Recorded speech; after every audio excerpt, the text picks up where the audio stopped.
What's going on, guys? Good morning. Welcome back to United View. Hope everyone is doing very well, having a good Thursday morning. Marcel, look at him. He's been up in the morning for these shows, the third day in a row? I think we've already broken him down. He's already broken down. I'm happy with myself, though. I'm proud of myself. This is an iconic day as well, these Thursdays, KG obviously said, it's true. Something could have happened, and I'm glad to be here in this space, talking about the great club. So yes, indeed. We've got plenty to talk about this morning as well, Marcel. We've got some serious stuff to talk about. We're going to be talking some Takeover stuff. I know.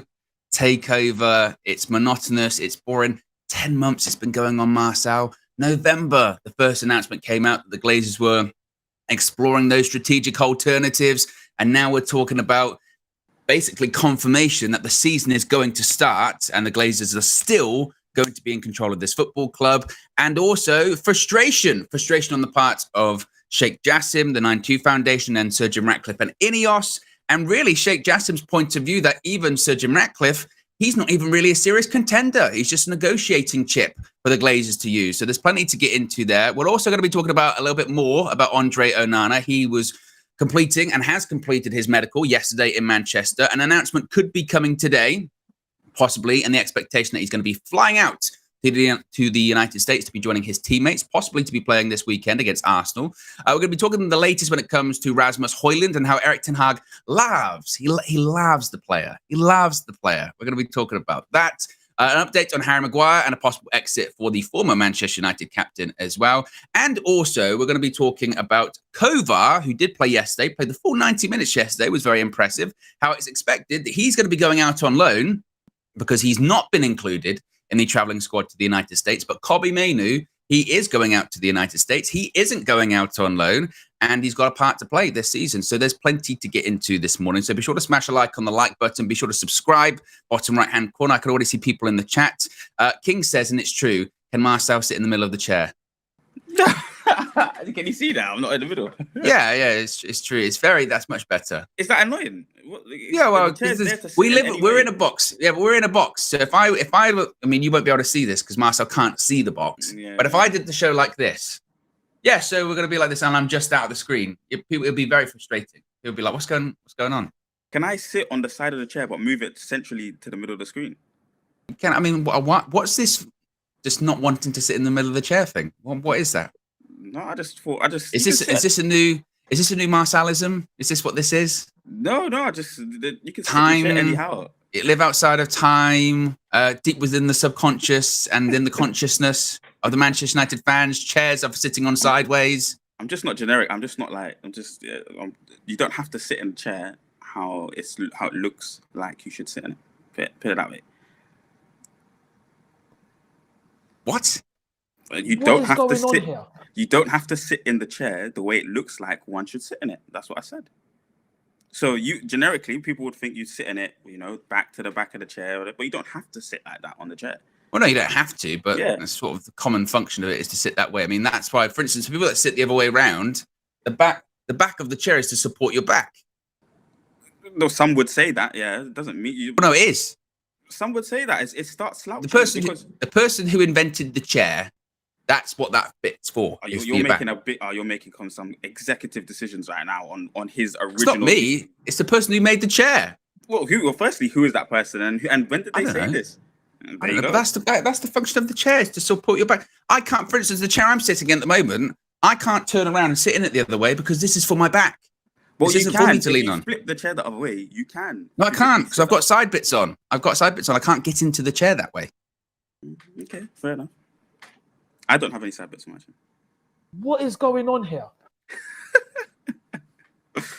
These are the conversations we have off the air as well. It's very. I mean, I've spoken to Marcel legitimately for like an hour and a half about a variety of different topics, time travel, the universe, and whatever.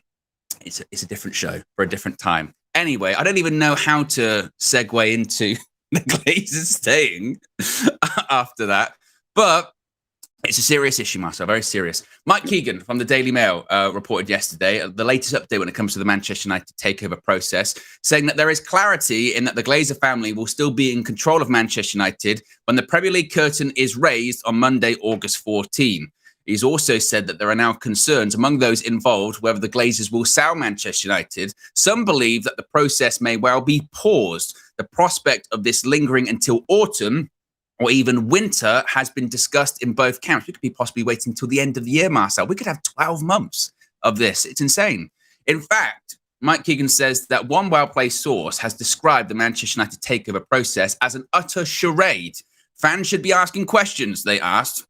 Look at the time this is taking. Easter comes and goes, then the end of the season. Now we're approaching August, and there is still no clarity. Also, they have said that inside the club, staff are reluctant to speak, again, for obvious reasons. There has long been a frustration, now bordering on incredulity, with the lack of clarity. They too thought the matter would have been resolved long before now. And this is kind of what we were touching on yesterday, actually, wasn't it, when it comes to this takeover thing of that the Glazers don't have a timeline that they're adhering to. Those people, I think that idea, when people said, oh, the season's ended now, we're in the preseason and this will get done now. There's time to get it done. So I went, well, no, because the Glazers haven't adhered to any timeline throughout this entire process. And it's not about how long it's taking. It's not about what's best for the club. It's not about what's best for the fans or anything like that. It's about what's best for them. It's all about money. Let's face it. The reason they're considering staying, according to this, is because they feel like actually there's more money to be made. There's more money to be made right now. They're looking at it going, oh, there's the revamped Club World Cup. That's coming in soon.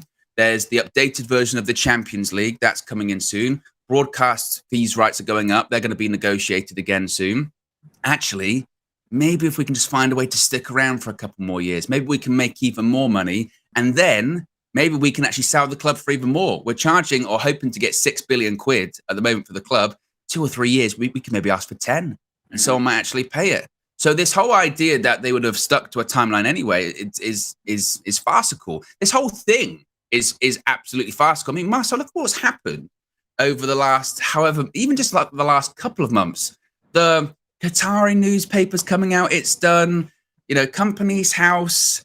It's reaching deadline, all of these sort of fake in the know accounts on social media with the emojis and all this kind of stuff. It's laughable. And that's at like sort of the lowest level, say social media, but it's also laughable at the highest level in terms of the people actually making these decisions. It's nuts. Yeah. What do you think?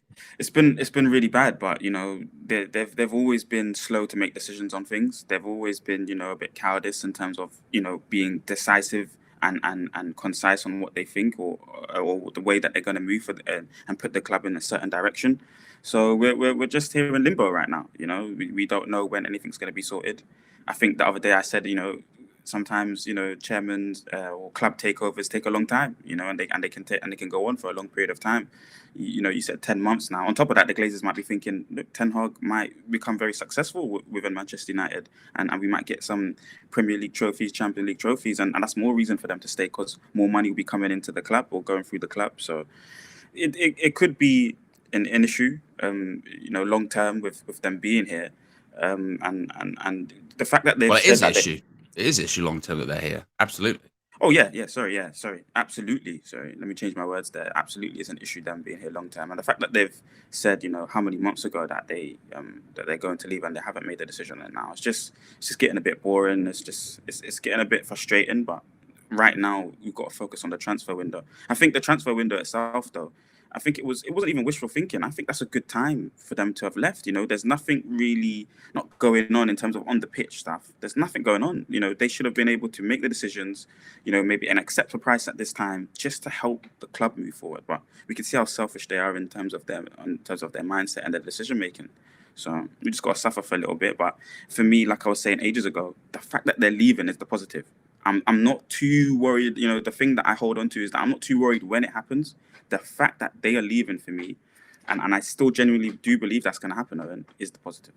Well, I was going to say that's the key thing involved in all of this, because you say that you still believe that they're going to leave and they're still leaving, but there are There are some. I mean, it says it in the report itself. There are some that legitimately feel like they might not leave. They might. Are they actually going to? Do they really care about selling? Do they want to sell again? Do they feel like there is more money to be made? Or you also have to realize too, is that why were they looking to sell in the first place? Why did they put the club up for sale? And the reasons that they put the club up for sale is because they realized that they were at the point, the precipice. I love that word. They were on the precipice of having to put money into the club.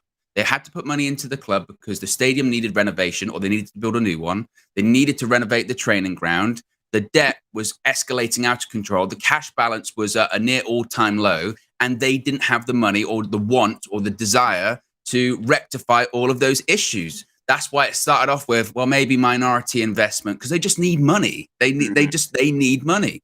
And the reason, so that was the reason they put the club up for sale. They need money.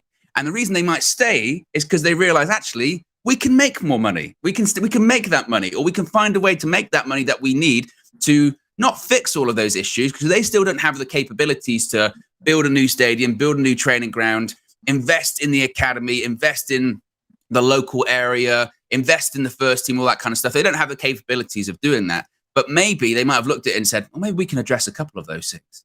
Maybe we can just get a minority investor in that will just, help ease the debt or something like that. Maybe that's what we'll do.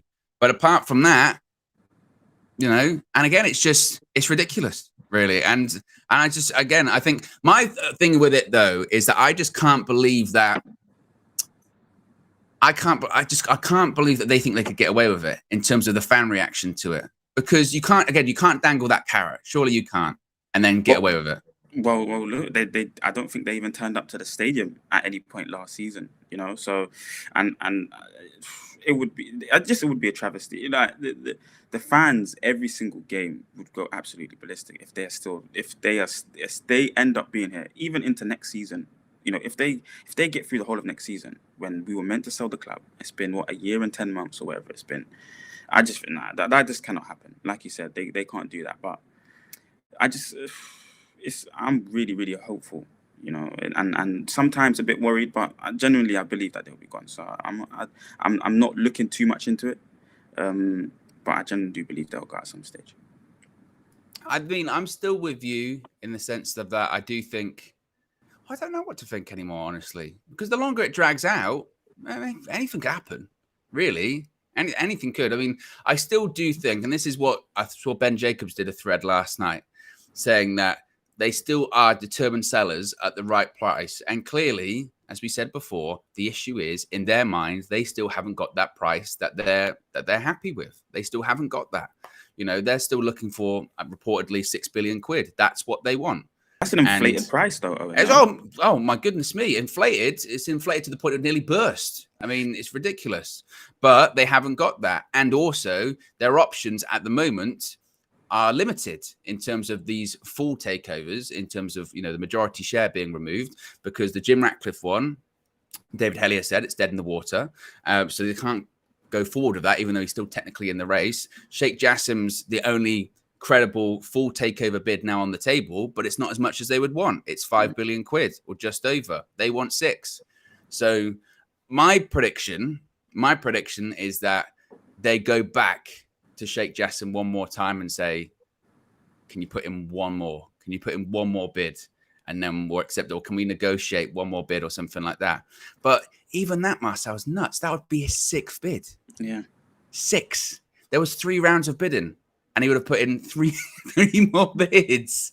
That's crazy. Do you think they genuinely, because like you said, the original reason for them leaving the club wasn't because they couldn't take the club any further, they thought. Sometimes people at the top or CEO would think, I can't do this I've grown it to my maximum capabilities, and I will pass it on to somebody else and maybe get a man.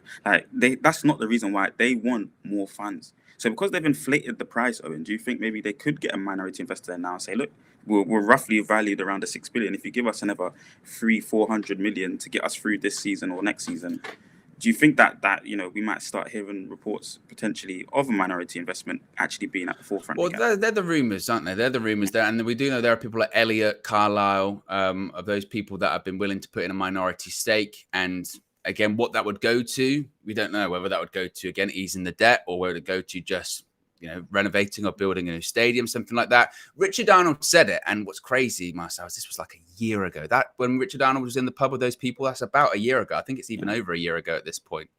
And he said, if we want to do those things to the training ground or the stadium, he described it as sponsors. We need sponsors. And that's basically what minority investment people would be, is, they give you some money to facilitate that. So it's not out of the realm of possibility. But again, I can't even fathom what the reaction would be to that. And I know some people were saying in the chat, oh, they never said they were going to leave. No, they didn't. Because when you do those things, when you put out those statements, you never say, oh, we're absolutely 100% going to be selling the club. Drops the price. Well, yeah, it drops the price and also sets you up for failure, because like you said, negotiating people can go, well, we know you want it to sell. They're just exploring strategic alternatives, but everyone knows that they're on the market and they're up for sale. I don't know. Like I said, at this point, I am so drained of this takeover process. It's ridiculous. And just when you think where it's going, it goes in the complete other direction. And there's so much sort of false information out there about it as well. It's nuts. The whole thing, Marcel, is nuts. Let's get some super chats out the way here. First from Amanor says, how does Warsaw sit on the toilet seat then? Oh, you don't want to know. That's a good response. I like that, Marcel. Good response. Daniel says, Marcel, blink 3 times if you need help. That was twice. Oh. Ruben with the super chat says, sincerely worried about Marcel. What's people worried about you this morning, Marcel? I'm good, thank you. I'm very good, thank you. Judy with the super chat says, why do you think they are giving Ten Hag money to spend, trying to appease the fans because they know what outrage will be if they stay? Well, this is, again, the common misconception is like Ten Hag's not being given money by the Glazers to spend. This is like it is with every transfer window. Any money that Erik Ten Hag spends or Manchester United spend in the transfer window is just money generated by the club. That's all it is. That's all it's ever been. It's never been the Glazers putting their own hands in their pockets or anything like that. It's all the budget. That's it is. It's not like, Man City or these other clubs where, they've got the investors constantly, oh, yeah, we're going to invest in this. We're going to invest in this. It's never been the Glazers' money. From the beginning, it's never been the Glazers' money. It's all loans. It's all debt. Junior says the trajectory of Newcastle, Chelsea, Arsenal, the top 4 isn't a guarantee for us anymore. If they think they will get 5 to 6 billion ever again for this club, it's deluded. Well, that's a good point, I suppose, Marcel, as well, is that actually, do they have to be worried that, from all of this talk about having a good season, what happens if it doesn't go well this season? Like, what happens then? I mean, it's a really good point that potentially they might not get this kind of valuation again. I disagree with it, though, just the way that, the economy works and money in general. It's always rising. They're always printing more. So it will get inflated at some stage and then become a new bubble and burst and cycles. So potentially, I think the valuation of massive club like Manchester United will always go up. I mean, in this time, this cycle in particular, financial cycle in the world, I think, it'll be a long time for them to maybe see that the price of the club rise. So it's a good time to sell, maybe, especially at this price point in this time in the economy in the world right now. So they got to think about that. But other than that, I don't know. I just hope that it gets sorted quickly. I'm not really too worried about the semantics or whatever you call it. Did you say printing money? Yes, that's how. Yeah, money gets printed on the planet. Yeah, that's how money's created. Step Hen Welch says, funny you've not read out the Ben Jacobs tweet about the takeover. I did reference the Ben Jacobs tweet about the takeover. He did a giant thread. I could read the whole thing, but it would take a while. The point being is that he explained it very, very well. Ben Jacobs does good threads about the takeover stuff. And he had basically echoed what Mike Keegan had said. He had said that it hasn't been officially paused, which is not what Mike Keegan said. Mike Keegan said there was a concern that might be paused or something like that, but also spoke about how there was frustration and Sheikh Jassim viewed Sir Jim Ratcliffe as a potential sort of negotiating pawn when it comes to the Glazers as well. But I can't read out the whole thing. That would take forever and a day. And we've got plenty to get to this morning, Marcel, including Andre Onana. An announcement could be coming today regarding the new Manchester United goalkeeper. It's being reported by Laurie Whitwell from The Athletic that Andre Onana has indeed signed pen to paper, Marcel, his Manchester United contract and is booked on a flight to join the squad in New York today. So maybe the whole visa thing is actually sorted. It continues by saying Fabrizio Romano has said that Andre Onana has indeed put pen to paper. And James Ducker had reported last night that Onana's medical and visa were running smoothly thus far. It was to be completed at the point of doing the tweet. But there is a possible announcement today, and he is booked, as I mentioned, on a flight to join the Manchester United squad in New York, which means, Marcel, if he's booked on a plane today, do you think he starts or at least plays a part in the game against Arsenal at the weekend on Saturday? Yes, and yes. You know, you need to be tested against the best. Let's see what he can do. Like I said before, this completely revolutionizes, you know, goalkeeping and defenses in all the minds of young and older Man United fans. So this is just good news that he's coming, playing against Arsenal again, a side that are going to be high pressing. You know, you need to see. We want to see how he fares against these high pressing sides. So, you know, very, very happy, and, you know, I'm really glad that he's at the club now.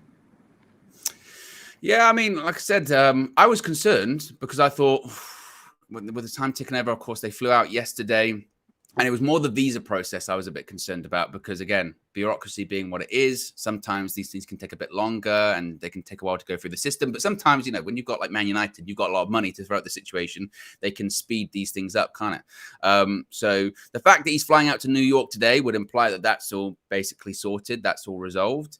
As I mentioned, that would probably mean I would think that we get an announcement at some point today as well, which is exciting. Yes.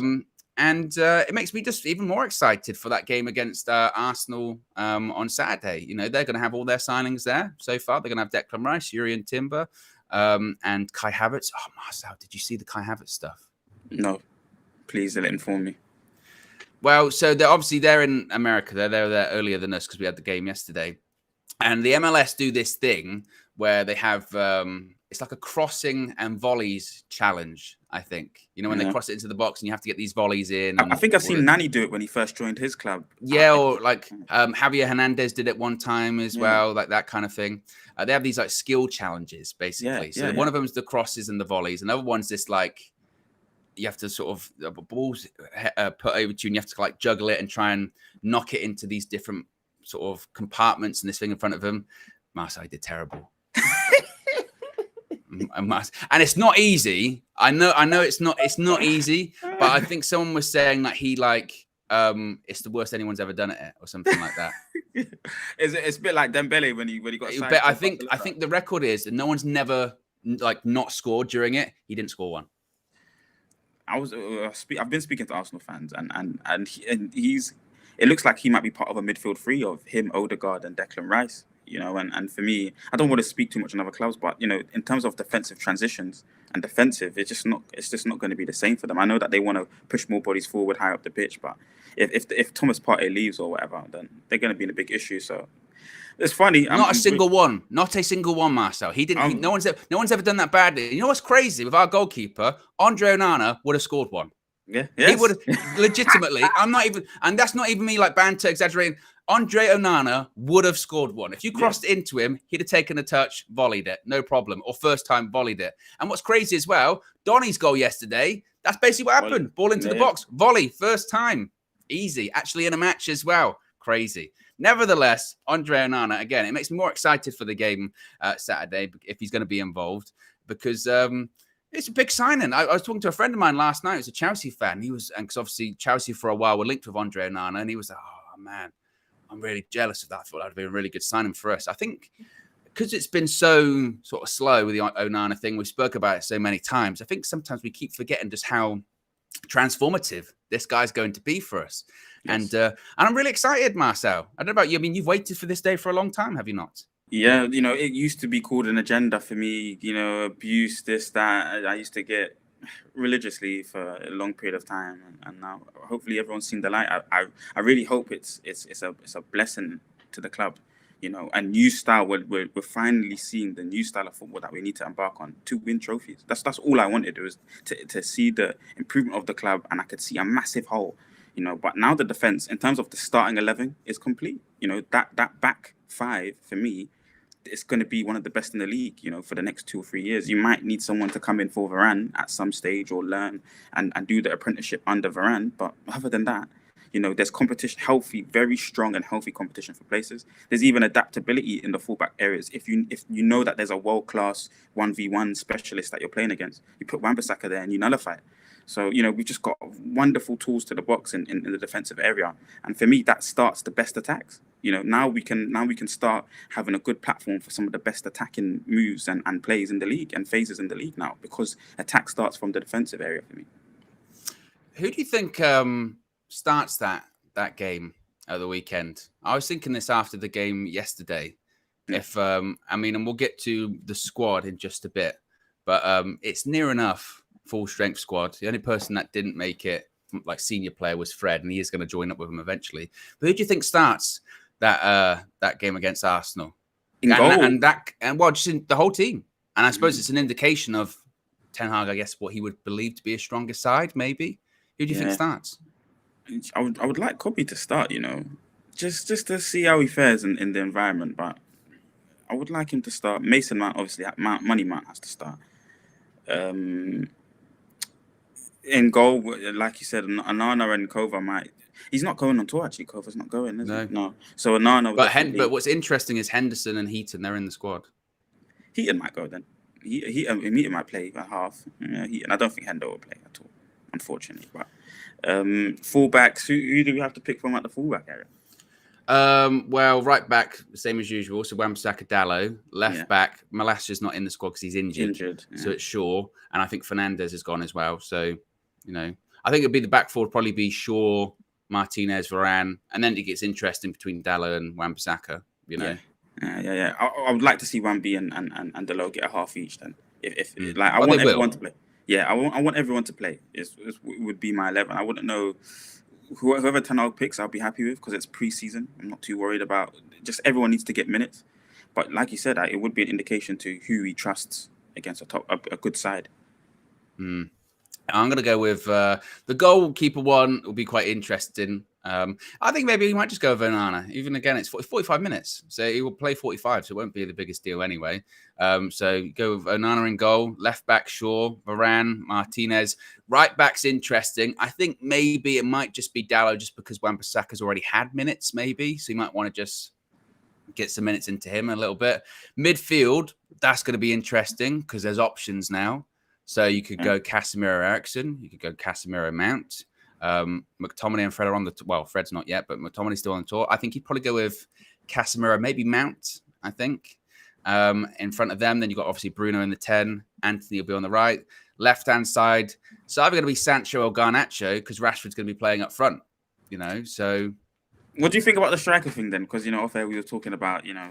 Well, we'll get into that. We'll get into that now because, you know, Ten Hag apparently is in love with Rasmus Højlund.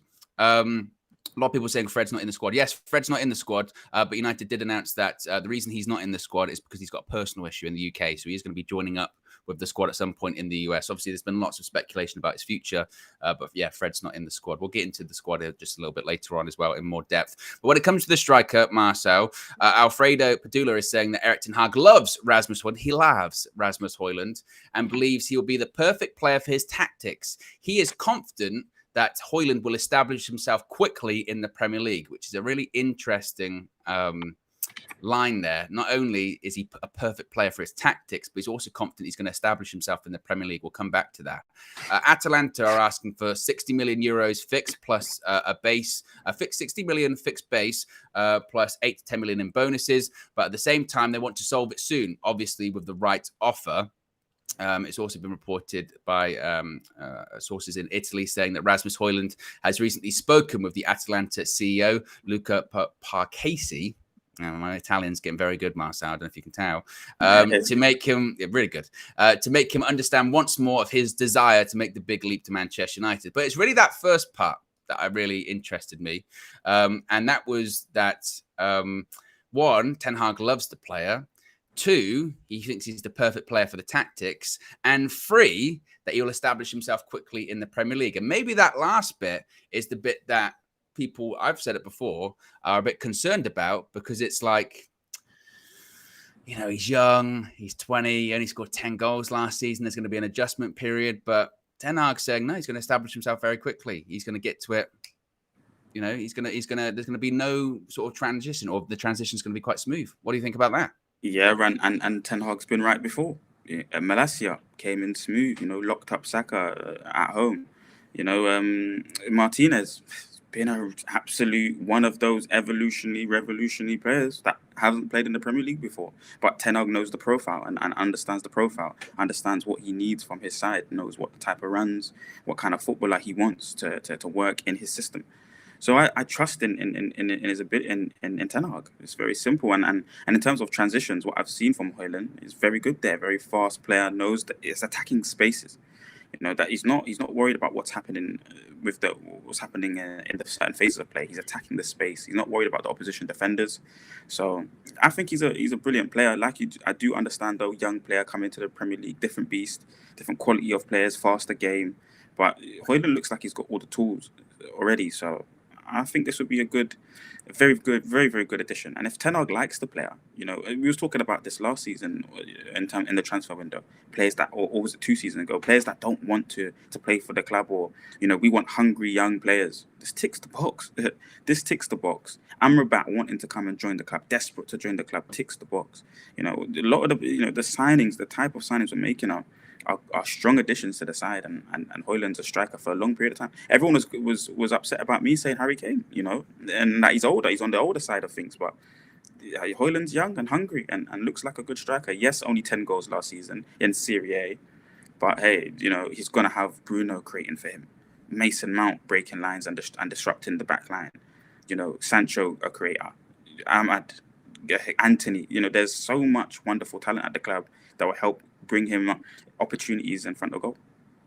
Yeah, I think, I mean, it's a cop-out, isn't it, to be able to say, you know, oh, if Ten Hag wants the player, then I want the player. But it is true. Like, if Ten Hag really loves the player, then all of his signings so far, these sort of summer signings, he's pretty much knocked them out of the park, where he's been right on the majority of them. And even the ones that are a bit more in doubt, sort of maybe your Antony's or whatever, we're expecting more from him this season, you know, expecting him to develop. So if he feels that Rasmus Højlund's ready and he's ready for the Premier League and he's perfect for his tactics, which would be pressing from the front, high energy, making space, a good technical player, then I believe him, you know, then I believe him. Then I think he's right for it. I mean, ideally, I think the previous, the previous plan was that he would be one striker signed in addition to like a Harry Kane or a Victor Osimhen, so the pressure wasn't on him.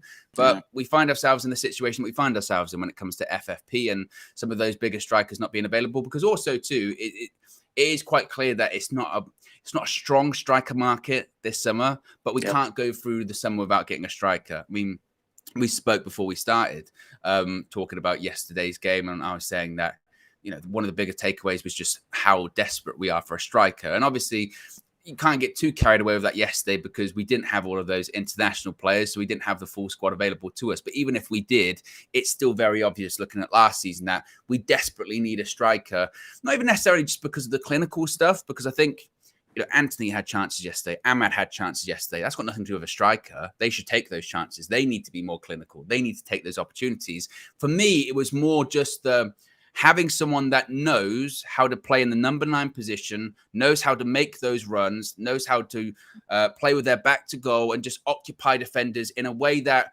a winger or a wide player like Jadon Sancho playing as a false 9 doesn't know how to do. That's not their natural game. They're playing as a false 9 and they're dropping deep at points, or they're drifting out wide. And yeah, there's a lot of movement and mobility, but it's still not the natural instincts that a striker would have. That's someone that's played there for 10 years, 15 years, whatever it may be, started up, growing up in that position. Just it's natural instinct, you know, and that's what we need. And I have no idea if Rasmus Højlund is going to be a success when he comes into Man United. And I say when, because I do think it is going to happen. It's not like the same as, you know, Mason Mount. He's proved it in the Premier League. Obviously, there's still, you know, improvements he can make, but he's proved it in the Premier League. It's not like Andre Onana, where we've seen him in a Champions League final show his qualities.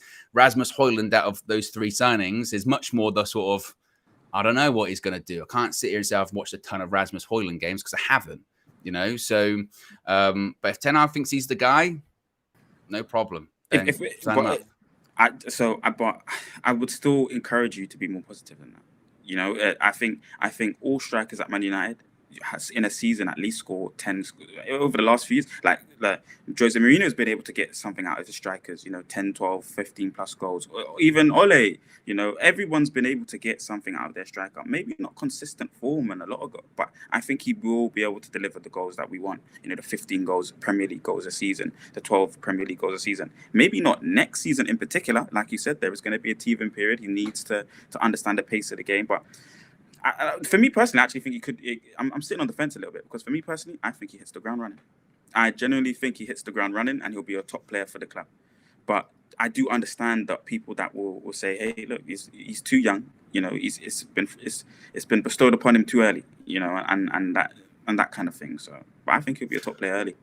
Well, we're certainly buying potential, aren't we? You know, I think clearly they know they're not buying the finished product or by any stretch of the imagination. They're buying someone that they think that can develop and they can help develop into a top striker. Again, in an ideal world, he wouldn't have all of this pressure coming in on him, but that's what he's going to have. When he comes in, he's going to be playing a lot of games because Anthony Martial isn't. Martial isn't going to be playing, you know, all of these games throughout the season because his injury record is what it is. So Hoyland's going to be playing a lot of games. So there's certainly going to be pressure on him.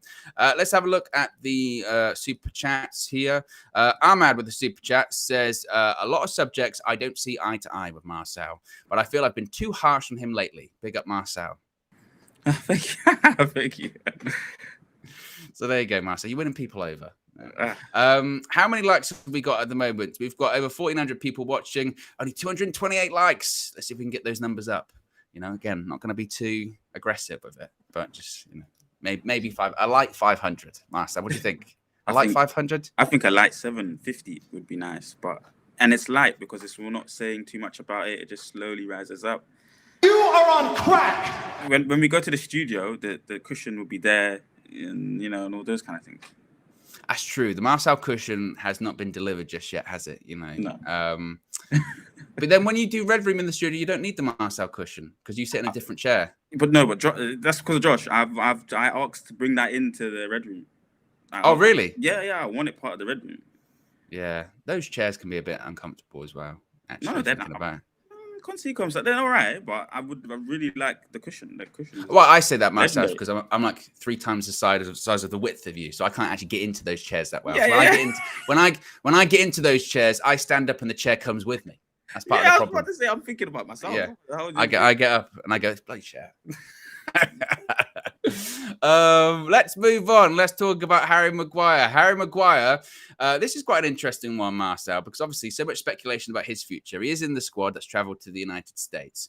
And it's been reported by The Athletic, by Mark Critchley, that Manchester United are not openly looking to sell Harry Maguire, though there is a willingness to listen to offers. Do you think he's going to go in this summer transfer window? Do you think that we're going to receive an offer, United, that we feel like is good enough, too good to turn down? I mean, yesterday it came out that Chelsea weren't interested, despite Fofana doing his ACL again, or having another big long-time injury for him.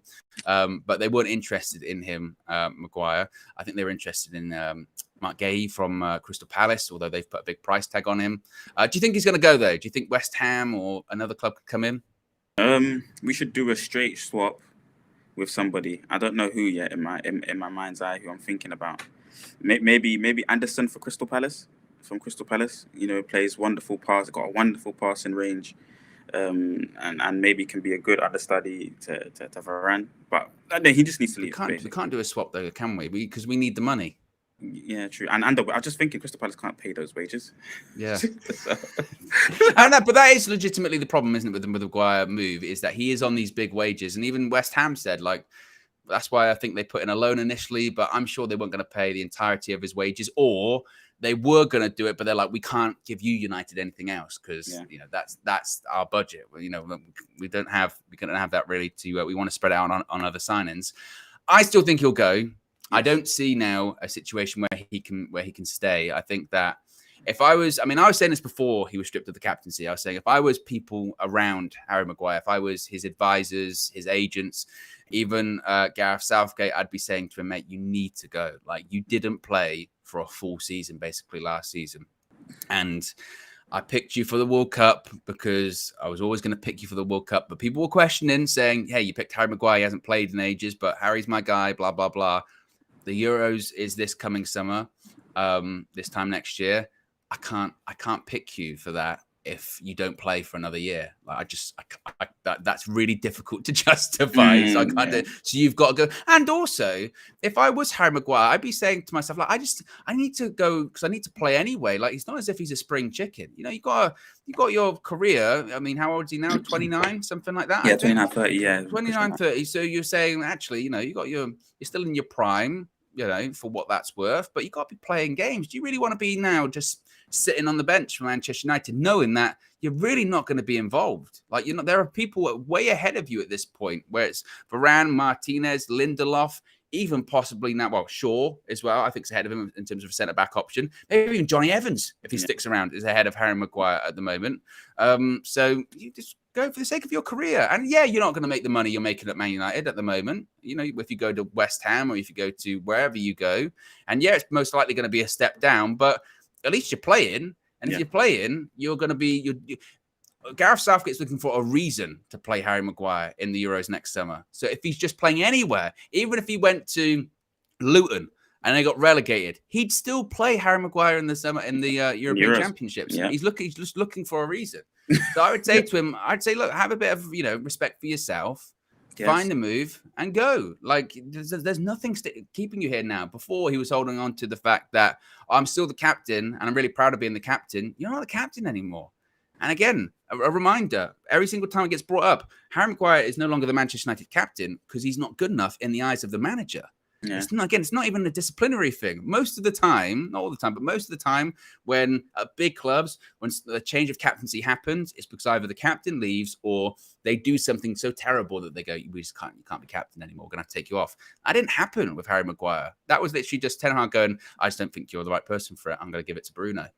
You know, even that, like, again, the writing was on the wall anyway. Now it's like in neon font and it's glowing. Yeah, he's definitely behind in lower down the pecking order than Johnny Evans. You know, after the game yesterday, Ten Hag was like, yeah, Evans has got great leadership, that works brilliantly outside of the pitch in terms of motivating the players and encouraging the players. These are all things that Maguire has been very, very lack in, throughout the last couple of years as captain and active captain in terms of motivating the players, team harmony, speaking well and encouraging the players. I haven't heard Ten Hag mention that about Maguire's abilities. So, and then I've also seen Maguire act in the complete opposite of that kind of praise. So I think he would be below Evans and Johnny Evans in the pecking order of any centre-back position. And to that point, and to the point that you were saying, I think, it's the writing's on the wall for sure, and so he needs to leave. Big up Rich in the chat says, but Evans didn't even go on the tour. I'm confused. He wasn't named in the tour squad, but he is going to be with the group of players that's in San Diego for the game against Wrexham. He is going to be in that group. So he's not listed in the squad, but he technically is there. You know what I mean? And who knows how, if it goes well, they might just keep him around. I don't know. He wasn't listed in it, but he is technically there, and he flew out with them. So again, we'll wait and see what happens with Johnny Evans. Like, he did all right yesterday, but again, it's only a pre-season game. But yeah, just to finish on Harry Maguire, like, it's over. Like, everyone knows. Like, and this even before he got stripped of the captaincy, and there was those talks of, he's going to try and fight for his place and play his way back into the side. Nothing's impossible, obviously. We thought Aaron Wan-Bissaka was done in January last season, and he worked his way back into it. But this should be on another level. It would be on another level if Harry Maguire found some kind of form, not only to work his way back into the side, but also overcome world-class centre-backs. Yeah. World-class centre-backs in Lisandro Martinez and Rafael Varane, 2 World Cup winners. He'd have to hit form that he's never hit in his career. Correct. I mean, that's what we're talking about. So I don't see it happening, him working his way back into the side. And now it just becomes a difficulty of, again, which side's going to be willing to pay the money to pick up at least part of his contract and whatever. So we'll wait and see what happens. But finally, do you think he's going to go? Yes. And I would be happy for 20 million even. how much would I want for Harry Maguire? I still think we could ask for 40, but again, given the contract and all that kind of stuff, I do think it might come down. It might come down to like a 30 or something like that. And also, look, you get that's still decent money. It's not what I would hope for. It's decent money, and you get his wages off the books as well. Yeah. But I don't think we would replace him by getting another centre back. I think we'd have to kind of bite the bullet when it comes to that. And maybe that's where the Johnny Evans situation even comes from, to be honest. But we'll wait and see. Suleiman's been a member for 2 months, says, what a time to be alive. Indeed it is. I've been supporting since day one. Love the vibes and the family here. Great community. Keep going, UV team. We love the channel. Big up Suleiman. He joins me on my my channel when I do my gaming streams, Marcel, when I get very angry. I'm a PlayStation. I've got it here. Big up Suleiman then. I've got a PlayStation controller. Yeah. With the wire. Yeah. I've got all my games here. Look. All my games. I got my SmackDown 2. Square. Old school. Yeah, old school. I got them all. Yeah. PS2 games. Oh, the one with the Brock Lesnar on the cover. Yeah, I haven't seen that in years. Got them all. Yeah, on the channel all the time. What else have we got here in the super chats? Abby says, I'm going to be at the United versus Arsenal game. Is there a meetup? Would love to meet you guys. Flex and KG and Josh are going to be there. As far as where they're going to be at MetLife Stadium, I don't know. I don't have an answer to that. But what I would say is keep your eye on social media. Keep your eye on the socials. So obviously at United View TV on Twitter, at United View TV on Instagram. Follow Flex, which is at FlexUTD. On Twitter and Instagram, and obviously KG that comedian on Twitter and Instagram, and you'll be able to find them based on that. I know there are a lot of people. We've got quite a few messages and emails and tweets and DMs and all that kind of stuff over the last few weeks saying that they want to meet up with the guys out there. So we see them all. So just keep your eye on socials. That would be the best thing. Keep your eye on socials, or keep your eye on the videos when they come from those guys in the United States, because they'll have all that kind of information of anything that they're doing out there as well. Because they're there. They did the fan views yesterday in New Jersey. KG got said New Jersey, and it's going to be a lot of fun. Again, there's going to be the vlogs are coming soon. I hope maybe the first one might come today. I'm not sure if it's going to come today or tomorrow, but they are coming soon. And Lamino with the contribution, big up Lamino. That's the first super chat from Lamino as well. So yes, big up. How many likes have we got at the moment, Marcel? We're still at nearly 1,400 watching. We're at 311. We can get to 500. I believe we'll do it. We can in the next 10 minutes, 20 minutes. Yeah. Do you have any positive words to get to the 500 mark? Any kind of motivational speeches you want to give? I don't want to get in trouble with everyone, so no, there's no motivation. It's true. It will slowly build. It's true. Yeah, build it and they will come. Yeah, that's the mantra that we use here. Love says, Owen, what's your OnlyFans? I don't think the world is ready for that, Love. I don't think the world is ready for that, or never, ever, ever, ever, ever wants to see anything like that ever. That is just... wow. What? I mean, I don't even know. I mean, I can press all the buttons. That's criminal. You are on crack. I mean... it's the biggest piece of dog shit. I mean... what is going on here? Yeah, that's just... wow. Marcel, did that take you? That surprised you? It was nothing. It wasn't directed at me, so I have no comment on it. Yeah, I say let's move on. It's yeah. Anyway, let's talk about Kovar. Of course, he wasn't named in the traveling squad in the United States. Apparently, he's going out on loan. But Mainoo, he is not going to be going out on loan this season. Let's start with the Manchester United goalkeeper, who played 90 minutes yesterday. Matty Kovar was not included in the traveling squad to the United States because Manchester United expect him to go out on loan, says Simon Stone from BBC Sports. Mainoo, though, he has been informed that he will not be loaned out this season and instead will be a part of Erik ten Hag's squad. That comes from the Manchester Evening News. What are your thoughts first on Kovar? Because he played yesterday, played well. There was a lot of discussion that maybe, just maybe, he might be an option to be the number 2 this season. But it looks like that's not going to be the case now. Instead, he's going to be going back out on loan again. Are you? What do you think about that? Are you disappointed, or do you understand? Understand. Young goalkeeper, now got the goalkeeper that's that is the benchmark now, and and I think it's maybe one of the best, if not the best, attacking goalkeeper, especially in the defensive and passing the ball into those 2/3 in the world. He's got a lot of learning to do. He needs to go out there and learn and build his game, especially in terms of the distribution side of things. I think he was originally at the club because of his good reflexes, his understanding of work on the line and a few yards off it. But going beyond there, I think he would have to work harder to get near Onana's level. Should he be literally day by day working with Onana to see it up close in person? Maybe, but then we can get maybe another goalkeeper that's got a little bit more of the distribution ability side of things, or somebody that makes the numbers in terms of the quota for English players, which I don't think still exists. I'm not sure if it still exists in the Prem. But, I do understand that going on loan, I think he had a good loan last season. Going on loan and playing first team football is the best experience you can ever get. I'd have liked him to maybe stick around, honestly. I think that, again, yesterday he played 90 minutes. He looked fairly reassured. Again, it's preseason. You can't judge it too much. But his distribution was good, claimed a few crosses. Didn't really, in both of the games that he played, didn't really have many saves to make, or any saves that I can think of to make. So it's difficult to judge him when it comes to that. But I thought he did well. I thought he looked reassured. And my point was that in a transfer window that we're talking about FFP, and we're talking about how difficult it's going to be to stretch that budget, having to sell players, to bring people in, etc., etc., etc. And we're talking about possibly bringing in a backup goalkeeper, the Japanese goalkeeper Suzuki from Japan, because if he's Japanese, he would be from Japan, Owen. The point being is that that if the budget's that tight, then maybe you don't do that signing, and maybe you just keep the goalkeeper that you have. Maybe you realize what you've got and say, "Oh, he can be the number 2. He can be the number 2 for this season." Like you said, he can work with Onana every day, and he can see what kind of distribution style Erik ten Hag is looking for, and maybe he can develop from that point of view.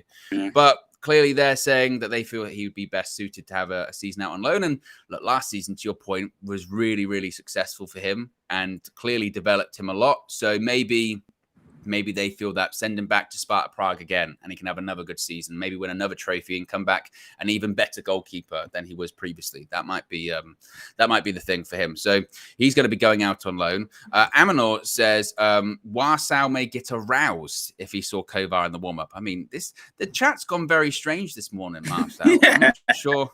I mean, it's pretty early. People need to throw cold water on themselves a little bit. This is getting very, very, very strange. Strange, yeah. Strange. So that's the latest when it comes to Kovar. Kobe Mainoo, though, we had spoken about this a few times, actually, talking about that. It looks like he wasn't going to be going out on loan. Indeed, this is now confirmed. He's not going to be going out on loan. And it just goes to show, doesn't it, how much Ten Hag really rates this player. Obviously, we've seen him start in the first 2 preseason games. Granted, the full sort of squad wasn't there, but the real indication I think is going to be is these games in America is does he start any of them, or does he mix it up with some of the senior players, and how does he also fare against some of these sort of stronger oppositions, Arsenal's, Real Madrid's, Borussia Dortmund's? Like, how does he fare against some of those players if he does get involved in it? And it's maybe too soon to say it could be a breakthrough season for him, but could he have the sort of Garnacho?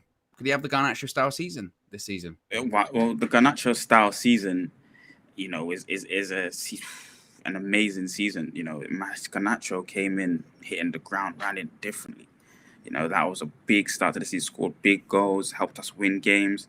I think it's hard to kind of to be that exciting in the midfield area where it's difficult and it's where you have to be concentrated throughout the whole 90. There's an ugly side to your style of football. Whereas Garnacho can just do the eccentric, fun stuff and attack players and attack spaces.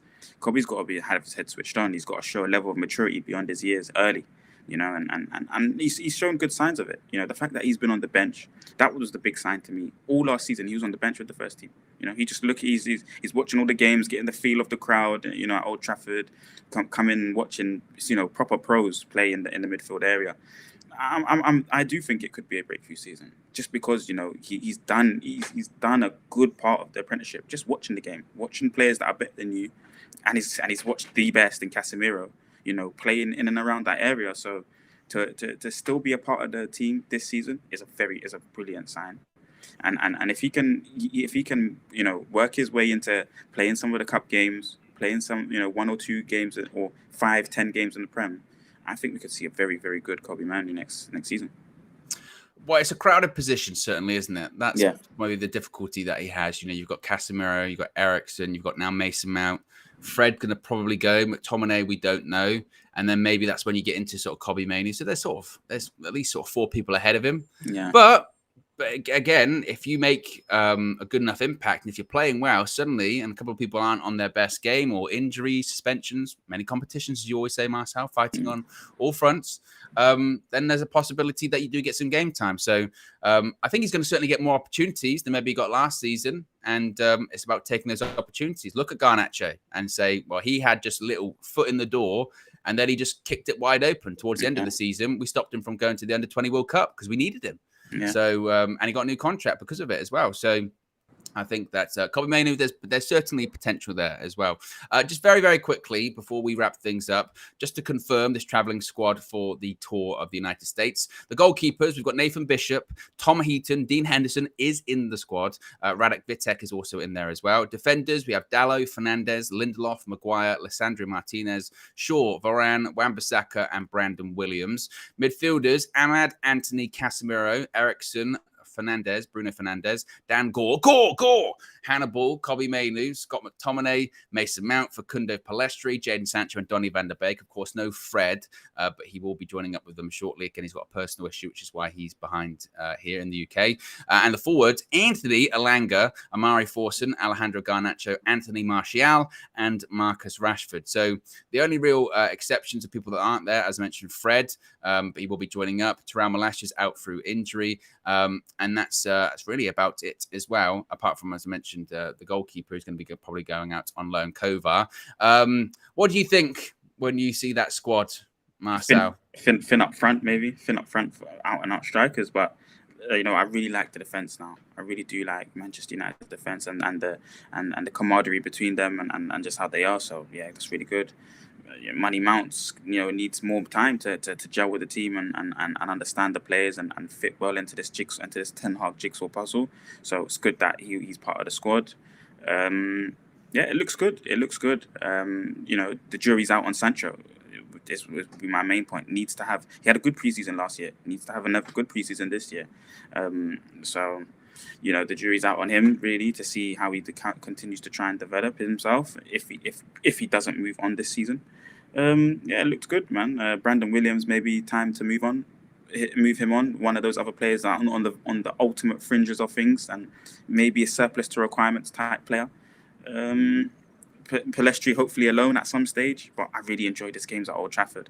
But yeah, it looks like a strong squad to bring, man. Well, there are a lot of players in there that I think people thought might be leaving. Henderson, Elanga, Donny, etc. People like McTominay and Fred when he joins up. I think it just goes to show that, again, just because they're in the squad doesn't mean they're not going to be leaving. They could easily still be negotiating their transfers and stuff like that. Maybe it gives an indication that all of those people that have been included, their deals aren't close, as in imminent. So they might just have, a couple of games on the tour, or they might just have some training on the tour. But still, I expect Henderson, maybe Heaton as well, Brandon Williams, obviously Donny, maybe Fred as well, Elanga. I expect a lot of those players to not be United players come the end of the transfer window, but they're part of the squad. So there you go. Guys. That's the show for today. Let me double check. I'm all caught up when it comes to the super chats. We've got one more here from Sashiv says, what's your top 5 prediction? Because actually 5 teams qualify for the Champions League next season. Wow. So yeah, I didn't even know that. Top 5 prediction. Well, Manchester United will finish 3rd again. Unfortunately, it will be City. I don't even want. Do I have to put this in number order? I don't want to do that.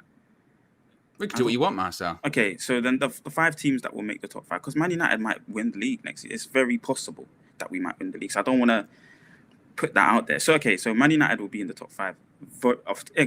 Obviously, City, yes. Liverpool, yes. I think Liverpool will be a better side this season, so that's 3. Arsenal would make 4, and then the 5th team, I'm going to say Chelsea don't make it. I'm going to say Spurs don't make it, new manager, and he's playing an aggressively offensive football when the weak defensive side.